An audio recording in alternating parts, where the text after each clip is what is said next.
All right, welcome again. Sorry for the technical difficulties that we're experiencing right now. We're not going to do a Ribbit Live show on Facebook. We're going to post it on Vimeo, and then our team's going to post that link. So apologize for the delay, but we're going to get started. We've got a great panel today with us.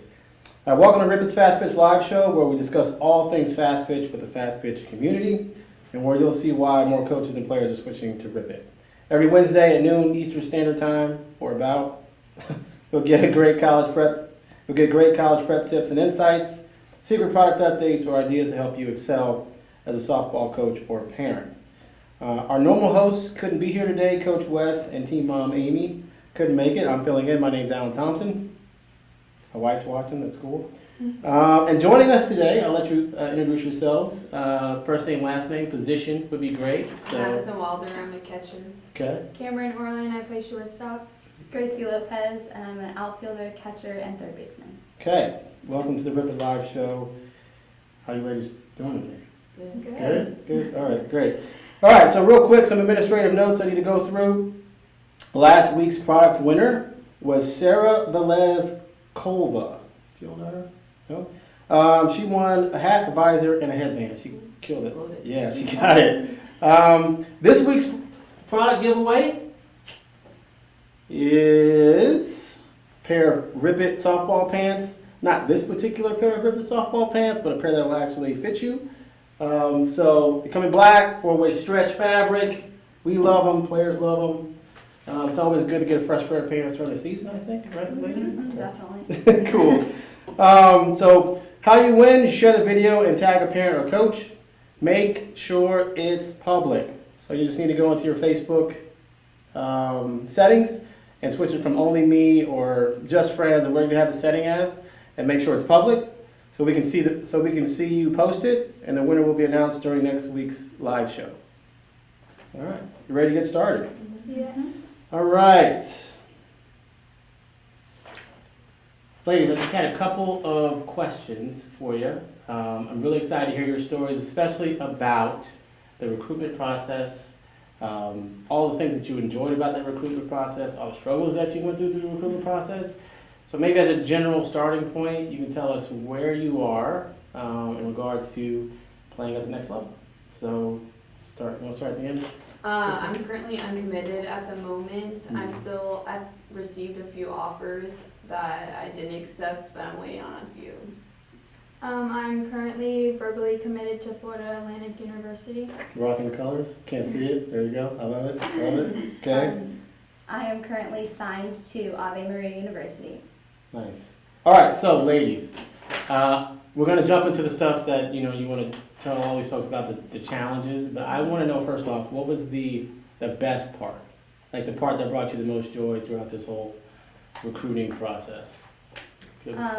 I think that when I'm in a game and my coach was watching, and I would get a base hit or I'd get a double and I'd get on base and I'd just be so excited, like I'd jump around, like have so much energy, and like they could see that, and I think like for me, like that was really awesome. And was it elevated during this while you're going through the recruiting process, or did you always jump around? I always jump around, but when they're there, like it's like even better.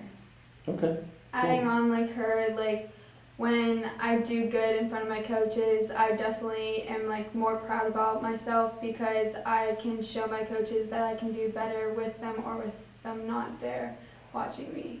So I always get like excited and happy that like I can perform for my team and perform for my coach watching me. Cool. Yeah, just being able to like show off what you've been working on since I was like 5 years old, your whole life. It's just really nice. It feels like you finally paid it off and like you've done something like good, like that's how I feel. That's pretty cool. Yeah.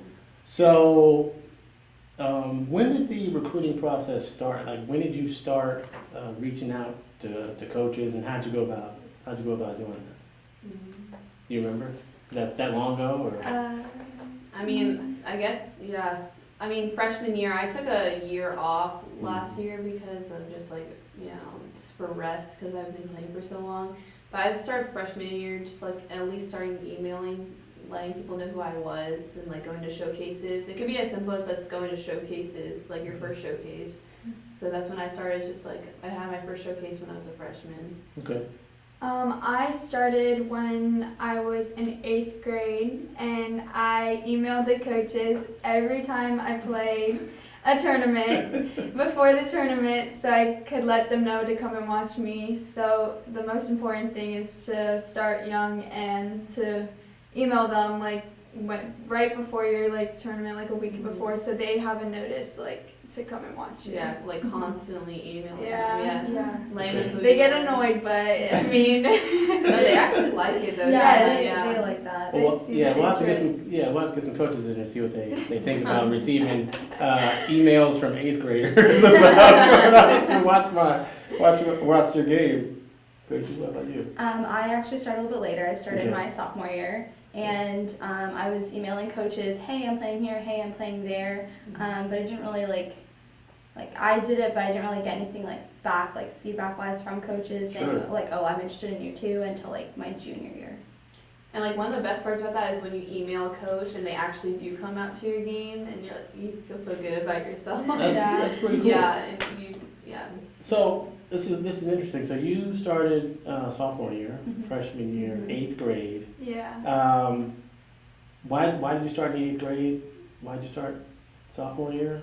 So I started in the 8th grade because I have an older sister, and she started when she was like a freshman, sophomore, and she realized that they're like coming to that like her age, like a lot of coaches wouldn't like show up, and like because some coaches are like looking for certain years, so they would rather get like the younger years and then focus on the higher years. Right. So my dad always told me to start 8th grade so they have a notice in you, so that they know who you are, so when you do become a freshman or do become a sophomore, that they will be more on your radar than any like other coaches. So he always told me to like start 8th grade to like get myself out there to the coaches. Interesting. And then Grace, you said you started sophomore, Well, relatively late in the game. yeah. Why? Well, I had moved from Connecticut, and Mhm. like the ball up there is just it's just not as intense. It's not as competitive. You know, you don't get to play all year round. Right. So for me, like I wasn't as good as the girls my age, Oh. just because I hadn't had as much experience like playing. So for me, like I needed to like build up before I could do anything, and then I finally got on like a really good travel team where I was like, okay, like we're going to showcases, we're doing this, we're doing that, and my coach was really good about like helping me like start the recruitment process because I had no idea. Like I was the oldest in my family, Okay. so So you're the guinea pig. You Yeah. Figure it out. Excellent. Madison, how did you create your list of schools? Like, did you just like? I mean, I prefer to stay close to home. Oh, okay. I mean, I like my family. Not true for everybody. So yeah, right? I picked schools that were close to my home. I changed my major a few times, so I've looked at like general majors like business and things I had like excelled in that like particular major. That's how I picked it. Also, I prefer to start off with a 2-year school just so I can get like a feel for college to see if I want to play like in a 4-year, because I don't want to jump into something that I'm not completely like ready for and see if I'm able to like start, Okay. you know. So location was key for you. Yeah, Liking your family is always good. yeah. Your mom's great. And a 2-year, I was looking a lot towards 2 years. Okay. Okay.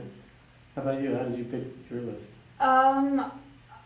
For me, I picked my list where I could see myself playing. I wanted to go to a school where I would start.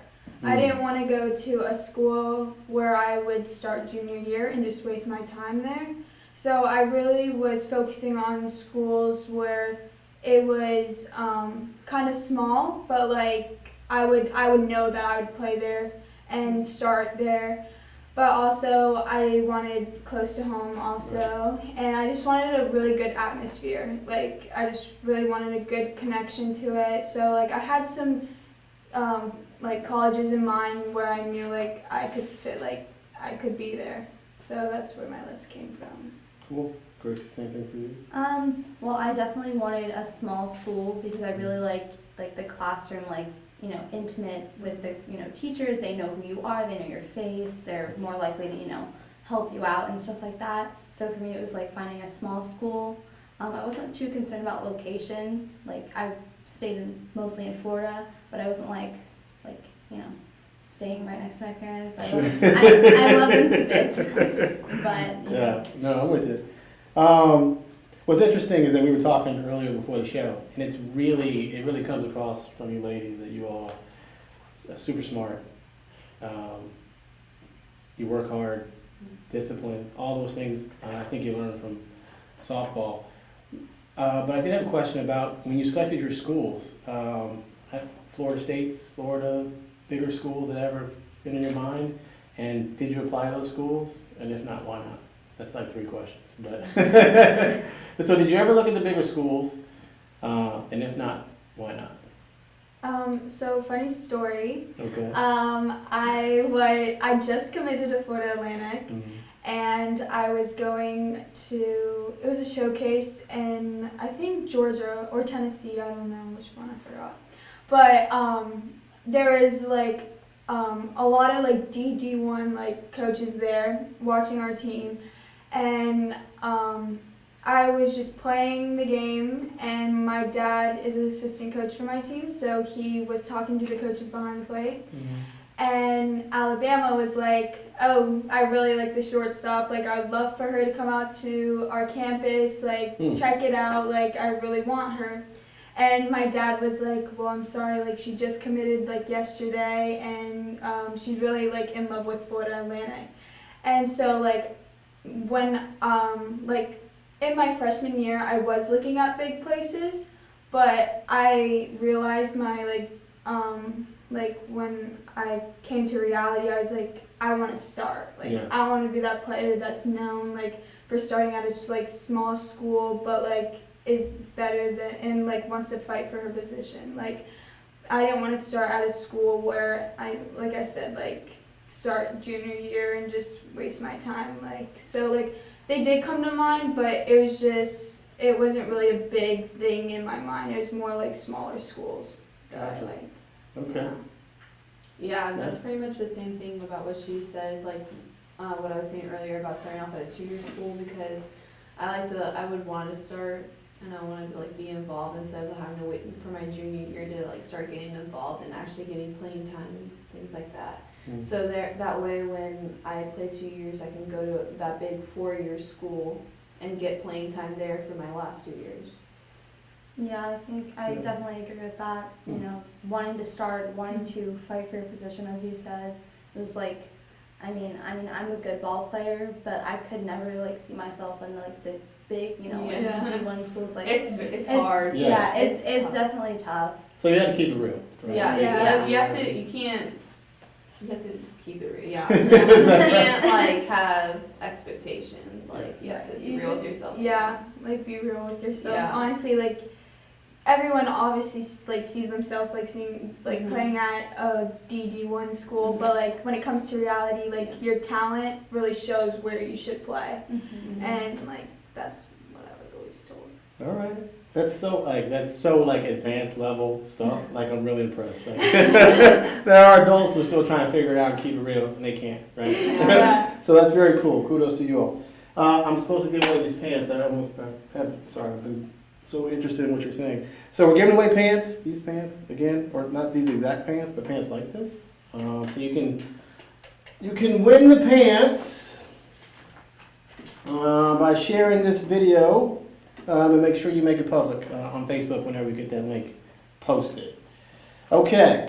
All right, so we talked about the good things. Let's talk about some of the bad things in the recruiting process, okay?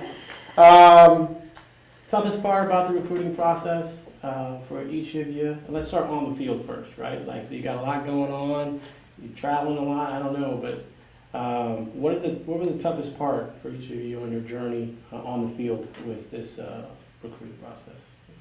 I guess just feeling very run down at times when you're playing like several games a day. It's just like having that energy like to show off your talent.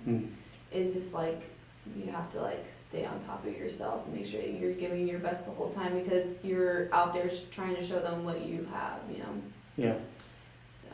For me, when I wasn't committed, everyone's stressed when they play. Yeah. So, but I was more less stressed than I am now today from playing, when I'm committed, because when you are committed, you really have to give a lot of effort. You have to just give everything you got to improve on new things, and you really have to show your coaches what you're made of, what they can see in the future for you.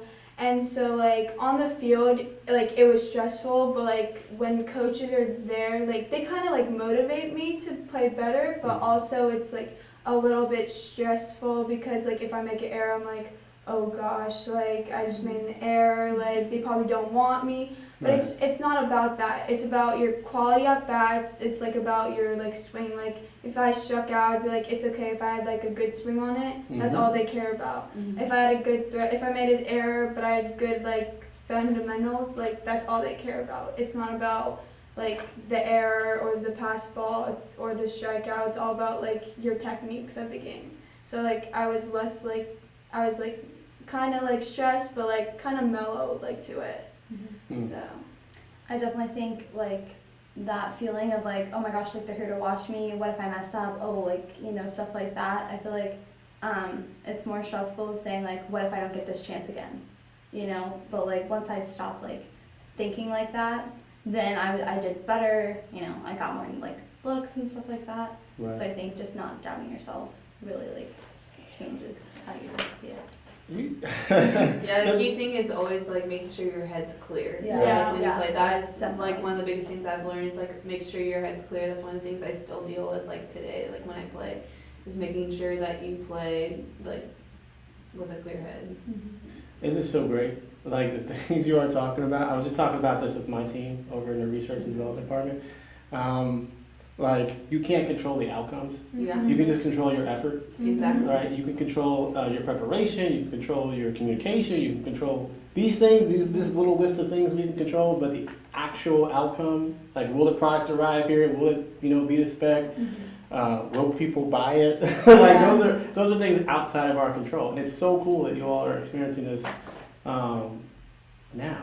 Yeah. Really, our Softball. coach was telling us the other day, you can only control yourself and what you bring to the table. That's it. That's so true. And true in your job. Yes. True in your future jobs. Okay, we're doing okay on time. I have a few more minutes. This is so good. All right, so if you had to give one piece of advice to your younger self, right? She's watching this video, right? One piece of advice to your younger self going through this process. What would you tell her? What would you tell her about softball, going through this process, getting into the colleges that you're going to go play at? What would you tell her? I'll give you some time to go. All right, Gracie, why don't you go first on this? I would tell myself, don't stress as much, because I was very not nervous, but very gotta get this done, gotta do this, gotta do that, so fast, mile a minute and stuff, that I really didn't enjoy it as much as I should have. I love softball, love the sport, it's amazing, it's done amazing things for me, but I would just tell myself, relax, it's not as serious as it sounds, as it looks, it's gonna get better. Okay. Nice. I would tell myself to have not given up so much, because when I was younger, I kind of gave up. When I made an error, I would always get down on myself. But when I get older now, I just realize, everyone makes mistakes. It's okay.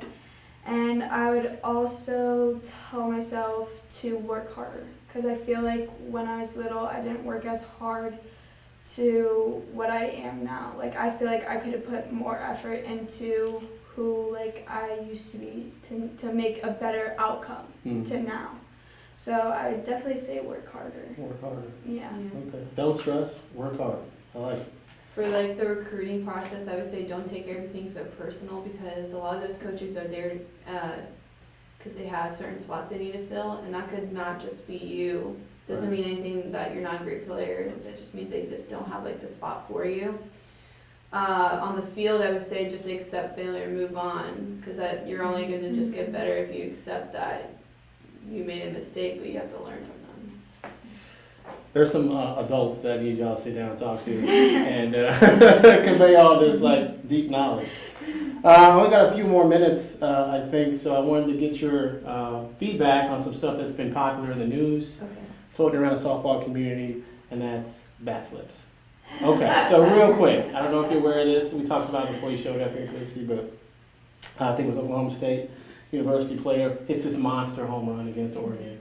So first she watches it because it was great, and then she did a backflip, and then this thing went viral. So everyone's been commenting on backflips and is it disrespectful or should players do it, et cetera, et cetera. There is no right answer to this test, and I'm putting you on the spot.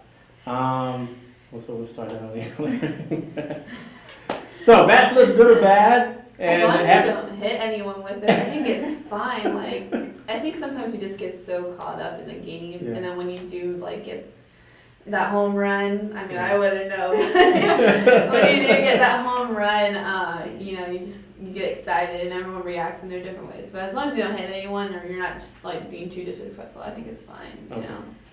So you watched it? Was it too disrespectful? No, I think it shows off. If for, you like, hit a bomb like that, yeah. that was a no doubter. So like honestly, I think bat flips are like a savage thing. Like Yeah. that. Savage is good or bad? Good. Okay. It's like no one should be mad. No one should be mad about it because she literally just hit a tank. Yeah. Like Tip the cap to her. yeah, and like oh my gosh. Yeah. Like that, it's not giving disrespect. I mean, Yeah. it might for the pitcher, but like to anyone else. But it's But not really towards anyone. Yeah, it's kind of your own the thing. pitcher gave her that pitch, so Yeah, it's okay. kind of I mean, cool. I don't Okay. think it's bad. Okay. I think if you can hit a ball that Yeah. hard, you deserve to flip your bat.